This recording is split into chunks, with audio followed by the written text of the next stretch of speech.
this tutorial, you will learn how to uninstall Microsoft Teams in Windows 11 and Windows 10. First, open the Start menu. Open your settings.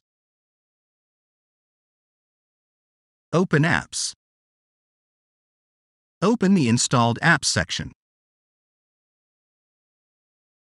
Locate Microsoft Teams.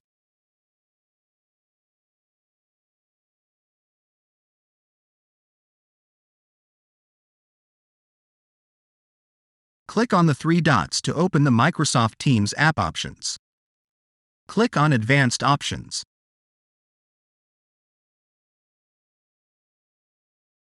First, press Uninstall. This will uninstall Microsoft Teams and its settings. Your documents will not be affected.